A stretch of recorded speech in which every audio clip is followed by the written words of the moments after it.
The post-SEC spring rankings are out. What did they get right? And what did they get wrong? Time to get the SEC squad together. You're talking ball with the SEC squad, sponsored by Game Time. From Alabama to Tennessee, from Georgia to Oklahoma, from Auburn to Texas, it's the local experts of the Locked On Podcast Network bringing you scoops, breakdowns, and the most comprehensive preview of the upcoming SEC weekend. It's the SEC squad, and we have a seat for you. Hurt feelings and thin skin are prohibited. Squad up. You're part of the SEC squad. Yeah, what's up, everybody? Welcome into the SEC squad. Sit back, grab your favorite beverage, and join us as we get you ready for another week talking all things SEC. And this week, several outlets have kind of put out some of their rankings on post-spring SEC football. As you know, everybody's kind of done their, we don't even call them spring games, their spring scrimmages, their spring practices, their spring dress rehearsals, whatever the hell you want to call it. But we're done with that. And now we get to turn the page and look ahead to the 2025 college football season. And some of the post-spring SEC rankings are out. We'll get to that in just a second, but let's welcome in our panel. Joining us from Locked On Vandy, we've got Corey Burton. From Locked On Sooners, we got Jay Smith. From Locked On Bama, we got Jimmy Stein. And from Locked On Mississippi State, we got Jaron Spohr. I am Chris Gordy, host of Locked On SEC. And gentlemen, without further ado, let's throw it out there. This is coming from our friends over at Saturday Down South. They posted their SEC post-spring rankings. And just to run through them very quickly, they got Mississippi State at the bottom. Sorry, Jaron. Kentucky at 15, Arkansas 14, Vandy 13, Tennessee 12. Really overreacting to no Nico there. Mizzou at 11, South Carolina 10, Auburn 9. And then your top 8 is Oklahoma 8, Florida 7, Bama 6, A&M 5, Ole Miss 4, Georgia 3, LSU 2, and Texas number 1. So, gentlemen, as we open that up to you, any initial thoughts on how those rankings shape up? I don't know. It's just, coming out of spring, you just never know. I mean, it's just, Vandy didn't, Diego Pavia really didn't participate much in spring practice. They were mostly working to see who the backup was going to be in the heir apparent. And Vandy still has no wide receivers, really. And the 2 starters are probably coming in June. So, that's a little bit off. But I don't know. Like, a bunch of key participants didn't practice. So it doesn't really, mean much. I think, it's interesting that the transfer portal has closed, but the picking up of players hasn't yet. Mm-hmm. So having a ranking this early, it's a little, to me, it feels a little too premature, because over the next couple of weeks, you're going to see a bunch of teams still acquire the additional talent. Kind of like Corey mentioned, need some wide receivers. There's some wide receivers in the portal. It's probably going to get picked up in the next few days. And so we're probably a week or 2 out before you can feel comfortable. School's out. School's out, in 2 weeks? So I'd say probably late May, early June is when you can truly assess some of these rosters. Because, for example, Oklahoma just picked up Jermichael Carter, right? You're seeing a lot of teams still pick up those key pieces they need based upon spring practices. So I think it's okay. It kind of makes sense where everybody's ranked. Some are overrated, some are underrated, but at the same time, we need a little bit more time for these rosters to shape before we actually make some final picks. Yeah, what stands out to me, and Jimmy, you can jump in here. Mississippi State at the bottom, okay. Kentucky, they've had a complete roster overhaul. Arkansas is one of the few teams in the SEC that brings back an experienced quarterback in Taylon Green. You still got Bobby Petrino, but still no love for Arkansas down there at 14. Vandy still no. Diego Pavia comes back, and we still don't think Vandy's great. And then the shocker to me is Tennessee there at 12. But I think that's a lot of people saying no Nico Imaliava. Some people thinking the Vols are going to drop. They were a playoff team just a few months ago. With Vanderbilt, it's kind of interesting. They're number 8 in the country from winter when it comes to returning production, overall. So they're bringing back a ton of their actual production, 28th in offense and 10th in defense. I think they're rated a little bit low because we saw what Diego Pavia can do when he wants to take over a game for this team. So it feels like that is a lot lower than they probably should be. But again, once we get the final rosters and see what the returning production looks like, then we could probably make a better judgment. Yeah, they've since these rankings have come out, I think Vandy's gotten 3 defensive line commits and an offensive line commit and a slot receiver. So, they've built the roster, especially along the trenches. So I think this it'll be interesting when the season kicks off. The first conference game for Vandy is South Carolina, so that'll be interesting to see what they can do against Lenore Sellers and crew. So, yeah, I think from an Alabama perspective, looking at that list and an Alabama take would be, first of all, when Alabama at 6th behind A&M and Ole Miss is what stands out to me. First of all, Alabama lost to 2 6-6 football teams a year ago, 2 of them. So I don't think any Alabama fan should feel disrespected based on where you're ranked at all, just based on the fact for the first time in many, many years, you've lost to 2 500 football teams. So Alabama is going to be lower ranked this year than they have been at any time in the previous 16 or 17 years. But on the other hand, and I think I said this last summer, and it still proved true, with Ole Miss and A&M ranked ahead of Alabama per this one opinion, I would just point out, I think you have to go back to something like 2004 or 2003 that Ole Miss or Texas A&M had a better season than Alabama. I mean, that's 20 years ago. It's been since Ole Miss or A&M had a better year than Alabama. Now, Ole Miss beat Alabama a couple times in the Saban era. A&M beat Alabama a couple times. But in those instances, Alabama still had a better season than both of those schools and ended up ranked higher. I think it's a little, I don't know, it just doesn't seem right that you're saying in an off season, those schools who haven't finished ahead of Alabama in 2 decades are all of a sudden better. But again, when you're coming off a season in which you lost to 2 6-6 teams, maybe you should get used to seeing things like this. Hey, I'm glad you brought up Ole Miss, so I don't come across as a hater of a rival. But the Ole Miss at 4, that one seemed the biggest surprise to me because they lose a ton of players from last year's team. And I thought last year's team should have been a playoff team, but obviously they faltered down the stretch. And so they underachieved, in my opinion. But also the Tennessee one, like, I'm a big Nico fan, but is he really that big of a difference based off of what he's done? Drop to what Gordy said was a playoff team, was considered a playoff team to number 12, all because of Nico leaving. Like, I know the quarterback is a big, important position, but what has he done to prove that he is that big of a loss to that team? As for Mississippi State, we went 2-10. We know we're 16, so we know where we're at. No, I agree with Jared. Overall, I would say Tennessee's too low, Ole Miss is too high. What about that's my take from that? Are we putting that much stock into DJ Lagway to put them in the top 7 and dropping Tennessee to top 12 by not having Nico? Like, I guess it begs the question. Like, both of those teams have a lot of question marks. I think I would love to have Brandon and Eric on here to kind of help clarify that for me. But I feel like those 2 teams have a good bit of question marks within their roster, especially Florida, who came from the abyss to make a bowl game under Billy Napier, and we're giving a quarterback that's often injured a lot of credit here, and he's still got a lot to show, but extremely talented. Just got to stay healthy. The schedule is brutal for Florida. Yeah, schedule is pretty tough for him, so I can see that. To be honest, hot take here, I think Joey Aguilar might be a little bit better for this system than Nico was. And look at the track record of Heupel. Like, he's most out of his quarterbacks. So, I mean, we can say that, but like Heupel with Aguilar may be pretty good.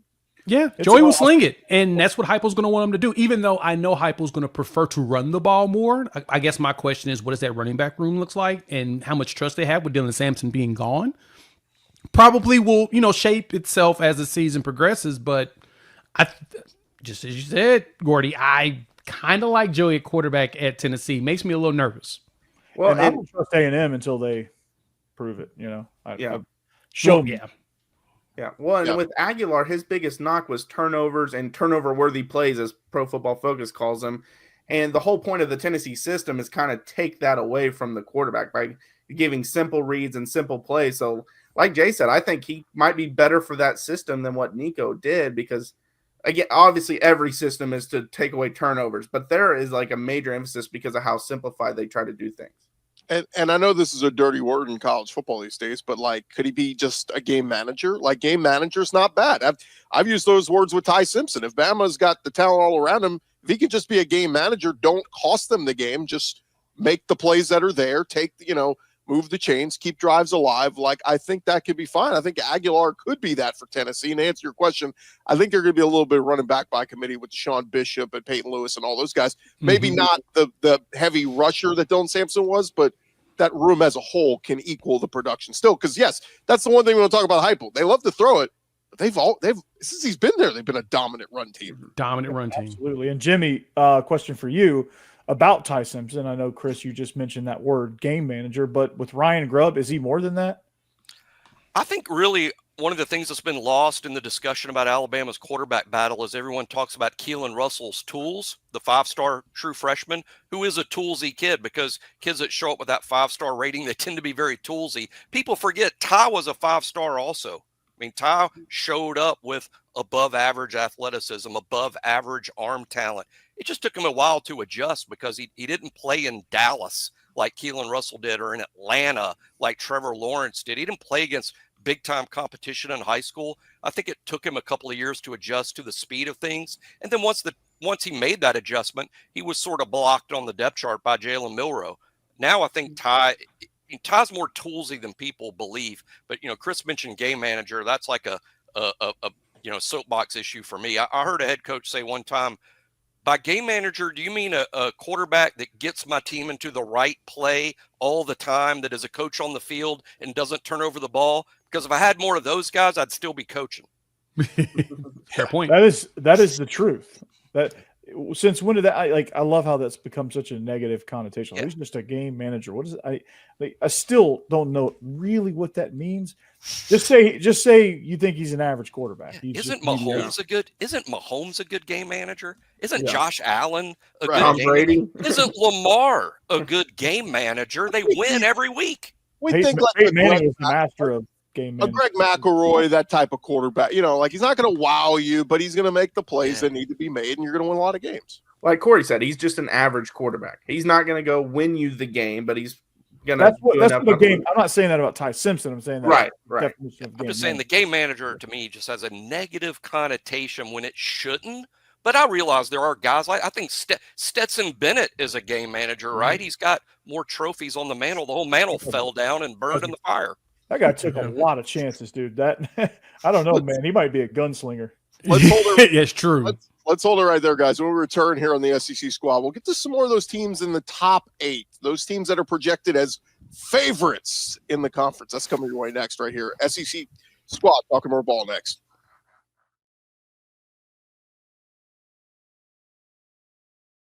More with the squad here in just a second. But first, did you guys know that your Fire TV is also an Xbox? You could turn any TV into your gaming and entertainment hub with Fire TV Stick 4K devices. No console required. Just grab your paired controller, subscribe, or sign into Xbox Game Pass Ultimate with EA Play included, and you're ready to go. Dive into hundreds of premium titles, including EA Sports College Football 25, to Call of Duty as easily as you stream your favorite shows.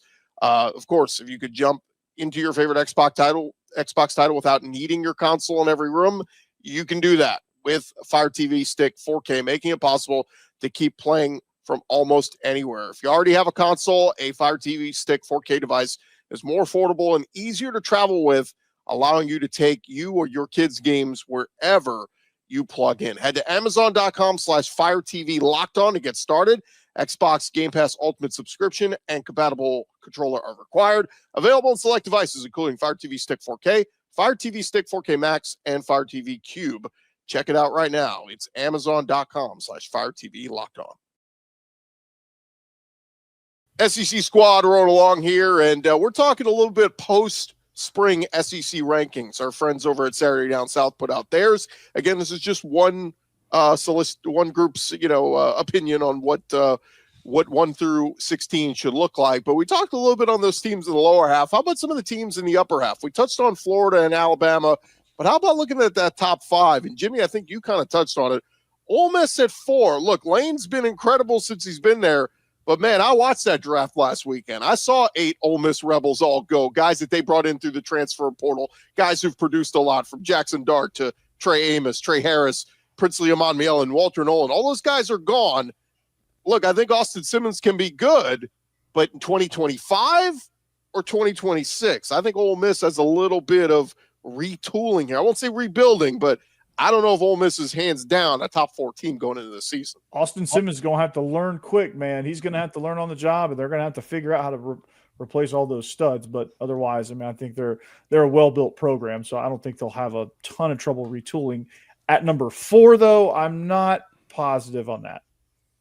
Yeah, Lane is pretty good at living in the transfer portal. I mean, he's considered the transfer portal king, like the portal king for the last 3-4 years since he's been there. That's been the moniker that's been handed to him automatically. They're returning 113th in overall in the country, 42% of production, 111 on offense, 104 on defense. They're borderline starting from scratch. And it's going to be all transfer portal dudes figuring out. Now, granted, hopefully, I mean, Austin Simmons has been in the system. This is his second season in the system. Because I know that he moved up 2 grades and ended up Ole Miss very, very early, which is still a little questionable to me. But I think he gets if he's got the next week, right, if he got the tools and everything, he's supposed to graduate next week, right? If you got the tools and everything, I can totally understand it. But to me, I don't know about that quarterback spot yet. I mean, they went and got another quarterback out of the portal because they lost a backup, if I'm correct, to injury. So, look, I need to see Simmons actually put something on the field to make me feel like I feel comfortable with them. That just feels too high. I feel like they should be closer to the middle of the pack. I agree with Ole Miss, but another team, I think LSU is too high. I know LSU returns a lot, and I like Garrett Nussmeier a lot. Get him, Chris. I'm at the point with LSU where I'm like, I just want to see Brian Kelly do it first before I'm putting him in the top 2 because he's been the coach that loses that big game typically. Now he did beat Alabama his first year, but outside of that, he loses the big game. That's kind of his track record. Also think that there's a difference between a power ranking, like who are the best teams in the league 1 through 16, but then you factor in what everyone's schedule is, right? Ole Miss does play one of the, and this isn't the right word, easier schedules in the SEC, because there are no easy schedules in the SEC, relative. But it is relative. But Ole Miss does have an easier track. So in other words, in a power ranking 1 through 16, I personally would have Ole Miss much lower than 4, but their 1-loss record could end up pretty good. Texas the same way. I think a lot of Texas, I would have Texas at 1, but they have one of the easier tracks in the SEC, and that's why I expect them to be in Atlanta at the end of the year. Partly because they're good and partly because they have the schedule that affords them that. Someone like Florida, their power ranking to me should be pretty high, but their schedule is just brutal. I know Florida fans say, yeah, but look how they did at the end. Yeah, but they were 7-5 against that schedule. They play that same schedule again. I sort of expect them to be 7-5 again. Yeah. What about Oklahoma too? I was about to say Oklahoma. So I want to get on Oklahoma, but I still do have this question though. Shouldn't the SEC champion still be listed at the top of the list? Yeah, I mean, until they're knocked off. I mean, until you're knocked off, to me, you probably deserve that kind of respect. How is Georgia all of a sudden underrated? How is that possible? Right. They're underrated. Yeah. I mean, I'm sure Kirby Smart is licking his chops right now. Yeah, I was going to bring it up, guys. If there's one team that deserves the benefit of the doubt here, it's Georgia. Kirby has been. That's been a football factory. They've been recruiting at a high level. I mean, they got to figure out the quarterback thing, but if Gunnar Stockton is the guy, turn around, you hand it off to those running backs, you throw it at times to those receivers, and you let that defense eat. I mean, that's been what Georgia has done. I'm kind of with you, and I don't think we're talking enough. Look, Arch Manning, I'm all aboard the Arch Manning hype train. I love the kid. I think he's going to be awesome. But we can't ignore that Texas just lost a ton of guys, 12 guys in the NFL draft. And that's a lot of turnover. And just to expect that all these new guys are going to come in, there's big question marks there for Texas. It's 2 years in a row that they've had double digit. Shout out to Sark changing some of the, the culture there, because Texas really hadn't had that many players drafted. I mean, they had 1 year, 3 or 4 years ago, they had 0 people drafted. And that's not something you would expect from a program like Texas, who should be able to have a lot of players because they recruit, a lot of 4 and 5 stars. They probably have one of the higher blue chip ratings out there. But they just lost their starting quarterback. I mean, he got drafted. And their backup, I think Arch Manning's going to be good, but Arch Manning didn't beat out Quinn for the starting job. They brought in Arch for a possession and then yanked him right afterwards and put Quinn right back in. And they mainly put him in because Quinn was struggling. So to me, I'm still trying to see. Pause 1 second on that, though. There are Texas fans, though, who made the case that he could have. Arch probably would have played better than Quinn, but it was one of that seniority thing, right? Am I wrong on that? Maybe. Shouldn't you play the best player to win the game? You could also argue Arch did. Against Georgia. You could also argue Arch did beat out Quinn because Quinn is leaving when he doesn't have to, but he knows he won't be the quarterback next year. I mean, that's the way I sort of like Quinn's like, I need to leave here. Because I would normally look at it that way, but it's been 2 years that he was quarterback with them. If anything, Quinn probably should have left last year. If we felt like Arch was going to take his job. And that's kind of my point. It's not like I said, no shade on either one of them, even being as a rival, just that if Arch was going to win the job, I mean, even in Oklahoma, the expectation was with Jackson Arnold that Dylan Gabriel wasn't going to beat him out. Granted, Dylan probably would have beat him out, no problem, now that he's gone. But that was the thought process. And that was the thought, and that was what they were feeling about the way that he was training and preparing. I think the same thing about Arch. I'm assuming that Sark did not feel like he was ready yet, but at the same time, I would have thought Arch as a redshirt freshman would have beat Quinn out because he is that talented and he's being elevated so high. So if Texas is going to be number one again this year, why didn't Arch win the job last year? I don't care about seniority. Why didn't he win the job last year? In that Georgia game, they showed a shot of him on the sideline when he came off, and he looked like it was PTSD, shell shock, like, oh my shaking. God, like what is going on? Right. Like, his the eyes speed were was like, too much. His eyes were like this. He was just like, and it was. I think Jalen Walker became a first-round pick that night. So, there were things going on. But I also do think that the Manning camp, at least from what we've heard, was they came into Texas saying, we want Arch to sit and learn. We want him to develop. We don't want to just throw him out there. We don't, he may be ready, he may not. We want him to earn this the right way. And so there's some thought into that. But again, I just look around him and go, Kelvin Banks went number 9 overall in the draft. Jake Majors, their center, went in the draft. Like all these guys, it's a lot of pieces you gotta build up. Now, I did talk to Sark the other day at a coaches thing he was at, and he did talk about developing that chemistry with the freshman Ryan Wingo last year. Like it's almost that thing where you're the freshman, you're playing with the other freshmen, and then when it's your time for your numbers to be called, you got that chemistry already with those guys. So I do think that will help a little bit. But man, you lose Matthew Golden, you lose. I mean, they've lost so many pieces. So many components. Jade Barron. Yeah, the defense. Even though their defense is ranked 44th in the country for returning production in the winter at 61%. So they've got a lot of those pieces. I'm trying to figure out what. I think it's mainly Colin Simmons and Anthony Hill who they're bringing back. And then Hawk and then Malik Muhammad. That's probably the three dudes that they have. They're bringing those back, which is important. Taft. Don't forget Taft. White Taft. Yeah. I can agree with that. So you got 4 dudes that are dudes that you're good with. Now you're replacing they basically lived in the portal to replace their entire interior defensive line because they lost everybody there, and then not the young players they don't feel like are ready.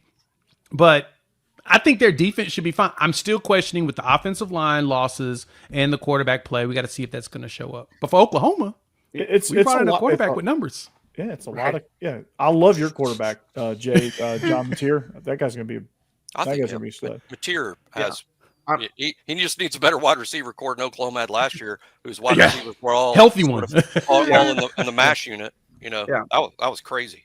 I'm glad you brought up Texas interior defensive line because I think Simmons on the outside is a star, but I think Texas was telling you this spring portal cycle what they thought of their defensive line because I felt like they signed like 10 guys in the interior defensive line. I think they brought in at least 3, so yeah. Vandy signed the other 20. Seems they were like, I'm not liking what we're seeing in summer or spring practice right now, and I don't think you can just plug and play. And I don't think any of the Maryland kid I thought was pretty good, but I don't think any of them were like game changers either. So I think that's a weakness that a lot of people aren't talking about with Texas. I do like the young guy from Syracuse, mainly because Elijah Robinson is he's a really good recruiter. Elijah Robinson, I mean, you remember he came from Texas A&M. He had all those 5 stars on the defensive line, and heck, one of them went into the draft in the first round, Shamar Stewart. So I think Elijah can find some good talent, and he was a freshman All-American on some of the sites. So I think that was a very solid pickup, but 100% correct. They obviously did not like it bringing in like 3 dudes. Also throw in, I sort of like LSU at 2, and I do think LSU has a great core that comes back. Mm-hmm. They have the quarterback back. Not everybody's got that in the SEC. You know, Georgia's got a new quarterback. Alabama's got a new quarterback. Ole Miss, new quarterback. LSU brings their guy back. And LSU is this year's Ole Miss in terms of being very splashy in the portal. And I like where LSU is, and I think they're going to be very good. They just have to manage playing in the SEC, where every week you can lose to virtually anyone. It's a landmine type situation. They're going to have to be better than very good. The first game will tell us a lot about that's them. That's it. It's the first game. They have to be Clemson. I mean, whether it's by a point, whether it's by 20 points, they have to find a way to win that one. Because the last 3 years, Brian Kelly's lost the season opener game, and it's put them behind the 8 ball. Look, the College Football Playoff Committee is forgiving. You can lose 2 games, 10-2. They will give you 2 losses and make the playoff. But you can't. You lose to Clemson, you can only get 1 more loss the rest of the way. That's too tough. And it's too tough. So that's what one. Brian Kelly, it's a must win. He has to be Dabo Swinney. And if you saw these early mock drafts, I saw Clemson's got 3 dudes on defense expected to go to top 15 in next year's draft already. Like in the PFF top 200 that they released today, top 200 prospects per PFF, Clemson and Alabama had the most players in it. Well, I think Clemson is number 1 in returning production this year at like 80%. I think they're the only one that is above 80%, and that's a playoff team last year. So, who returns the quarterback, like we mentioned? When we return here, guys, we kind of touched on it a little bit, but I want to pose the question to you. Did Quinn Ewers just change the landscape of college football? The SEC talking more ball next. More squad in just a second, but have you guys ever checked your bank account and wondered where did all my money go between dining out, online shopping, and entertainment? It's easy to lose track, and that's where Monarch Money comes in, your personal CFO, giving you full visibility and control over your finances. And Monarch Money isn't just a budgeting app, it is a complete financial command center. You can track all your accounts, investments, and spending in one place, so you stop just managing your money and you start building wealth. When I started using Monarch, I realized just how much I was spending on things like food delivery and some of the streaming apps, and it'll make you want to budget smarter and save more. And instead of juggling multiple apps, you can use Monarch to check your finances, track spending, and even plan out your long-term goals. Go take control of your finances today with Monarch Money. Use our code LOCKEDONCollege at monarchmoney.com. That's MONARCH money.com. Get 50% off your first year. That's monarchmoney.com. Code LOCKEDONCollege for half off your first year. SEC squad are on all along here. And guys, we kind of touched on a little bit, but the NFL draft was this past weekend. We saw former Texas quarterback Quinn Ewers fall all the way to the 7th round of the draft. And this brings up the question, should he have stayed in school? We heard reports. I was at the Cotton Bowl back in, December. And there were people I was talking to on the field telling me Quinn has got not 1, but 2, but 3 offers from other Division I schools that are willing to pay him anywhere from $2 to $3 to $4 million to come play for them next year. We saw Carson Beck take basically the same deal to go play a year at Miami. So, is this the new age of NIL where, look, you need to listen to those draft scouts, and if they're not telling you that you're a first round lock, maybe you're better to go get paid, because Quinn Ewers' his contract he's getting is $4 million spread out over 4 years. So he's making $1 million a year, where he could have gotten 3 to 4 to go play another year elsewhere. So they're up to you guys. Is this maybe the start of something we're going to see from some of these quarterbacks to go, maybe I'm not pro ready yet, let me go elsewhere? I think everybody's go ahead. I think everybody's got a different situation, and Quinn doesn't come from a situation where I think making the most money possible today is the biggest thing for him, and everyone's situation is a little different. For instance, I'll throw this out there, is that maybe 1 year from now, we're talking about how Arch Manning is the projected number 1 pick overall, and he still stays in school, just like both of his uncles did back in the day. Because Arch's situation is just dramatically different than everyone else's. So I think, to me, it's more of a case-by-case basis and isn't decided by Quinn, whereas I think the next kid that's in the same situation Quinn is might choose the other way and stay in school. But Quinn doesn't have the money pressures that some of these other kids have. I also think Quinn had a hard ceiling too. Oh, go ahead. Sorry. I think Quinn had a hard ceiling too, and I think he realized that it wasn't going to matter. I think I think he just felt like he needed to go ahead and get in the NFL, get in the system, work his way up, and see if he can prove his way through the quarterback depth chart for. I think we get picked by Miami, which I mean, being Tua's backup is not a bad. Yeah, thing. You're probably going to play. Yeah, yeah. Right. And so guys like Arch Manning, they may just go because, hey, I'm never going to be higher than number one. I might as well just go and let's get it. But there's other guys, those tweeners.